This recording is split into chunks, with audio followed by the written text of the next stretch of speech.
Mesdames et messieurs les élus, mesdames et messieurs, vous êtes extrêmement nombreux à nous rejoindre aujourd'hui et nous faire cette amitié et je vous en remercie de tout cœur.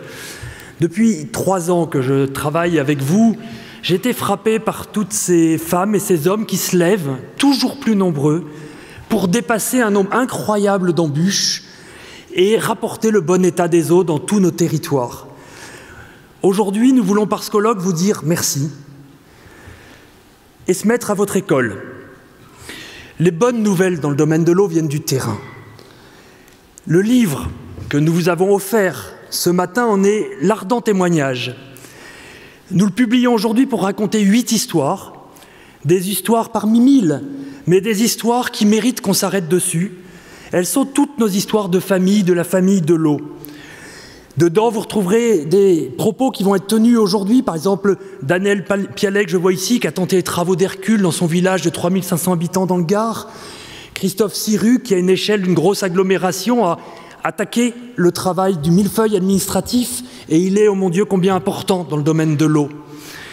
Et la loi, d'ailleurs, va lui donner raison. Les parlementaires nous promettent avant Noël, dans la loi sur les métropoles, une nouvelle compétence de gestion de l'eau et des milieux aquatiques et de prévention des inondations. C'est historique. C'est historique parce que cette compétence était un fait, que les collectivités, vous avez été extrêmement nombreux à créer des syndicats de rivières, à vous saisir, mais le droit ne le reconnaissait pas. Désormais, le droit le reconnaît. Désormais, le droit pose la question des responsabilités, la question des moyens financiers qui sont là. Et c'est cela qui nous fera progresser. Toutes ces histoires qui sont dans ce livre et bien d'autres méritent qu'on les raconte partout. Elles méritent qu'elles soient dites au niveau français, au niveau européen. Elles ne sont pas isolées. Elles sont celles qui vont faire aussi quelques petits. Et c'est pourquoi je vous annonce aujourd'hui la création d'un nouveau site, le premier site français d'actualité sur l'eau, le site sauvonsleau.fr. Ce site est en ligne dès aujourd'hui. Vous pouvez le consulter. Il vous citera abondamment vos territoires, vos actions dans le domaine, je ne sais pas, des captages, de la gestion durable, des économies d'eau, de la gouvernance. Et ces actions méritent d'être mises en valeur. Il sera évidemment suivi de son indéfectible compagnon Twitter, Sauvons l'eau. On vous l'a dit, vous pouvez tweeter dès maintenant. L'eau a besoin de victoires. Et elle en a remporté quelques très belles. Je pense aux stations d'épuration. Tenez-vous bien, on vient de construire la plus belle victoire dans le domaine de l'eau. On a divisé par 10 la pollution organique dans nos cours d'eau. À Lyon, où nous sommes aujourd'hui, c'est 100 tonnes par jour en moins dans le Rhône qui coule. Ça change la couleur du Rhône. Les poissons s'en sont aperçus. Les hommes ne le savent pas encore. C'est cela qu'on va faire aujourd'hui. Regardons devant maintenant. Les années 2010 dans lesquelles nous sommes bien entrés vont marquer l'histoire sur 3 sujets. D'abord, je crois à la protection des captages d'eau potable. Mais on est fou dans ce pays. On a gaspillé en France un demi-milliard d'euros par an à traiter les pesticides et les nitrates dont on n'avait pas besoin et qui finissent dans l'eau. Un demi-milliard. Est-ce que nos comptes publics sont à ce niveau abondants? La Cour des comptes a fait un petit calcul. Investir pour protéger son captage, c'est gagner 2,5 fois sa mise en évitant les traitements après un certain temps de nettoyage. Et je veux remercier ici les chambres d'agriculture qui ont commencé à comprendre et à soutenir. Je pense pour les premières d'entre elles, mais d'autres se reconnaîtront derrière, l'Isère, je pense à la Drôme, au Gard, qui ont été les plus actives dans le domaine et qui remportent quelques succès. Tenez-vous bien, à l'Agence de l'eau dans nos aides, on a en 2012 financé autant de nouveaux captages à protéger que sur les 4 années réunies précédentes. Et nous allons poster un nouveau record en 2013, je vous l'annonce. C'est pourquoi nous avons doublé les moyens financiers, fois 2, 290 millions d'aides pour ce sujet-là qui va marquer les années 2010. Deuxièmement, je pense que nous allons vraiment marquer l'époque sur la continuité dans les cours d'eau. Pourquoi ? Ça y est, le préfet a adopté l'an dernier une révision des classements. La loi de 1919, ce n'est pas un délire d'écologistes d'aujourd'hui. La loi de 1919 est maintenant réformée et nous avons une liste 2 en particulier dans laquelle nous estimons qu'il y a à peu près 1000 captages que pendant les 5 années prochaines, sur notre bassin Rhône-Méditerranée, sur le bassin de Corse, pourront être rétablis comme continuité. Pourquoi c'est important? Les pêcheurs l'attendent, ils l'attendaient fortement. Mais vous tous aussi, en termes de gestionnaires de terrain, vous l'attendiez. Imaginez qu'on marche sur la tête aujourd'hui en payant des camions pour faire rouler les cailloux dans les rivières, pour leur faire passer des seuils, pour éviter qu'ils s'entassent et que ça provoque des inondations. Dans tous nos territoires, vous le dites, ça coûte extrêmement cher. Mais la nature vous le fournissait gratuitement, ce service. Il suffit aujourd'hui de repenser cette continuité, en particulier dans les montagnes, où évidemment les cailloux sont plus abondants à rouler dans les montagnes, dans les rivières, pour progresser. Et en Méditerranée, on économisera des vies humaines, parce que chaque orage violent provoque des débordements terribles, où la continuité, recréant un fonctionnement plus naturel des cours d'eau, nous fera sentir beaucoup mieux. Cet investissement est majeur. Nous sommes l'agence de l'eau qui est allée le plus loin, mettant 11% de nos ressources, 414 millions d'euros pour la continuité, les zones humides et d'autres sujets. C'est des capacités de faire qui sont extrêmement importantes. Prime au premier arrivant. Les premiers auront 80% d'aide publique de l'agence de l'eau. C'est notre offre de lancement. Ça ne durera pas éternellement. On ne pourra pas. Troisième sujet, absolument fondamental, la chasse au gaspillage. Dans l'eau, on a encore des villes qui perdent 50% de l'eau qui n'arrive pas au robinet. Cette situation, vous la connaissez tous. On est à un rythme de renouvellement de une fois tous les 150 ans de nos réseaux. Ça n'est pas durable. Et beaucoup, vous nous avez demandé comment rentre-t-on dans une gestion durable? Eh bien concrètement, en investissant sur ces endroits-là. Nous avons également doublé nos moyens financiers de l'agence de l'eau sur ces thèmes-là. Et je sais que vous craignez beaucoup les effets ciseaux de perte de recettes de l'eau et d'augmentation des dépenses. Jacques Pélissard, qui sera avec nous d'ici un instant, l'a très bien dit en disant que l'investissement structurant dans notre pays est la question fondamentale. Il faut réinvestir dans ce domaine-là. Eh bien, l'agence de l'eau, notre programme, toutes les agences de l'eau réunies, c'est 80 000 emplois directs, permanents. C'est 5 milliards d'euros qui sont investis pour développer cet avantage qu'on a compétitif de la France sur des infrastructures qui fonctionnent. C'est une recette anti-crise. C'est une recette pour des emplois non délocalisables, locaux, souvent peu qualifiés, en clair tout ce qu'on recherche aujourd'hui. Ce qui est bon pour l'environnement est aussi bon pour l'emploi. Malheureusement, la route est encore assez longue. On avait fait une étude à l'agence de l'eau qui montrait qu'un quart seulement des communes est passé à une gestion vraiment durable de son patrimoine, c'est-à-dire une planification des renouvellements de réseaux, des amortissements qui soient conformes. Plus intéressant, c'est que ceux qui sont passés à cette gestion durable n'ont pas l'eau plus chère au robinet. Je dirais même, ils sont immunisés contre les à-coups sur le prix de l'eau qui est bien le pire en matière d'eau.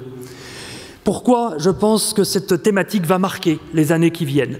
L'agriculture est concernée également. Je vois M. Villaret ici qui nous racontera aussi à Gignac comment pour 13 millions d'euros on s'économise 30 millions de mètres cubes par an. Plus que la ville de Montpellier, sa consommation entière pour 1500 hectares irrigués. On a des possibilités d'économie absolument gigantesques devant nous. C'est une conviction aussi que nous partageons avec vous. Le changement climatique va venir accentuer, exagérer ce phénomène, il ne s'arrêtera plus. Nous sommes le territoire le plus concerné de France pour ce sujet.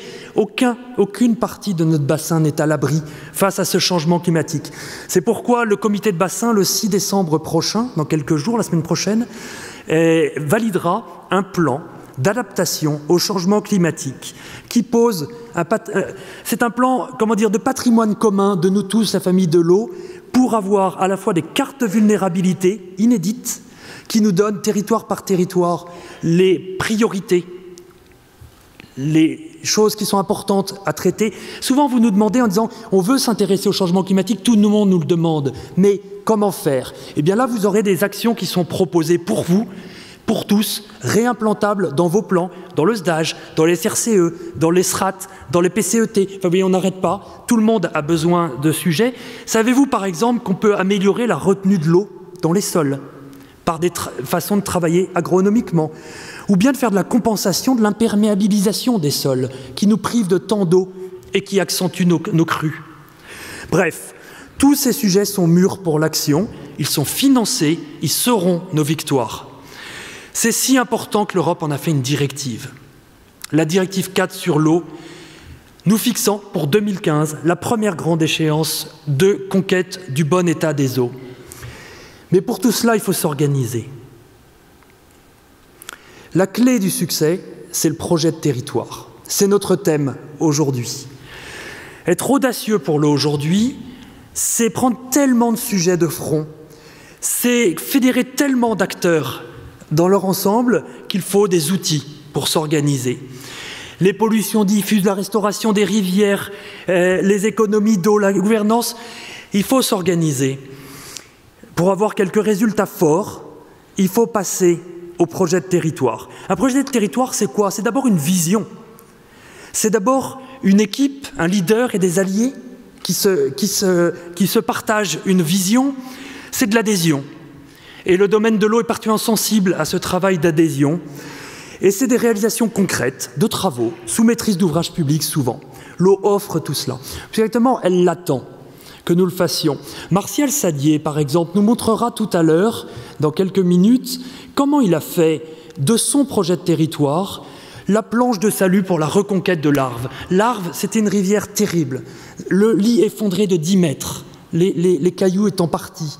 Les pollutions aux métaux lourds étaient les plus noires de France. Ça n'est plus le cas aujourd'hui.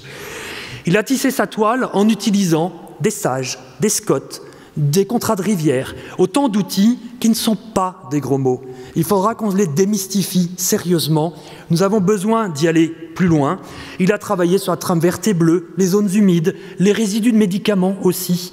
Vous voyez, quand on est sur un projet de territoire, tous les sujets techniques qui passent, on va même un peu plus loin et on fait des innovations comme il a pu le faire. Ces outils de gouvernance sont vraiment utiles et on peut les tourner à l'avantage de nos territoires. Ils sont la clé pour travailler sur le périmètre du bassin versant, fondamental et une belle invention française. Ils ont l'avantage exceptionnel de disposer de l'opposabilité juridique pour rentrer dans un dialogue entre l'eau et l'urbanisme. L'agence de l'eau veut plus de sages. Pas que des sages, mais plus de sages. Les conseils régionaux aussi. Ces projets de territoire, c'est des résultats décuplés sur nos territoires, sur nos rivières. C'est pour ça que l'Agence de l'eau s'est dotée de nouvelles capacités pour vous accompagner dans ces projets de territoire. Premièrement, le SDAGE. Le SDAGE n'a plus rien à voir avec sa version historique. Le SDAGE, aujourd'hui, c'est une feuille de route, un engagement commun, précis, listant les priorités, des échéances, les travaux que vous souhaitez pouvoir faire. L'Europe le prend très au sérieux. Les aides des agences de l'eau depuis cette année 2013 ont été adaptées. Nous avons ouvert des possibilités de négociation avec chacun des territoires, des bonus contractuels. Par exemple, l'entretien des cours d'eau que nous ne prenons nulle part, sauf s'il y a un projet de territoire intéressant avec une vraie restauration des milieux aquatiques qui permettent de reconquérir le bon état. Là, nous y sommes. Je pense aussi à l'éducation à l'environnement, sujet fondamental de nos territoires. Et souvent, vous le portez de plus en plus. C'est la fine fleur de ces projets de territoire. On fait ce qu'on dit, on dit ce qu'on fait. Et on le fait savoir et on fait adhérer à travers ce projet-là. Bref, avec ces projets de territoire, vous franchirez la porte de l'urbanisme. Paola Vigano, qui est aujourd'hui avec nous, Grand Prix de l'urbanisme 2013, qu'elle recevra très prochainement, merci d'être avec nous, montre que les professionnels de l'urbanisme sont prêts pour aller beaucoup plus loin sur l'environnement. Ils vendent des projets jusqu'en Chine aujourd'hui de parcs urbains avec des rivières sauvages qui sont en même temps des bassins d'expansion de crues et des endroits magnétiques pour attirer les populations. La ville de Lyon dit la même chose, restaurer les rivières, les berges, a fait revenir les Lyonnais, mais la ville de Nîmes en a fait autant dans son domaine. Elle a en plus accueilli les castors qui étaient invités surprises de ces projets de restauration de cours d'eau. Bref, tout est prêt aujourd'hui pour que l'urbanisme et l'eau fonctionnent beaucoup plus la main dans la main. Et d'ailleurs, beaucoup d'élus, vous êtes aujourd'hui porteurs des deux compétences, comme quoi les choses sont prêtes aujourd'hui. Les conseils généraux également.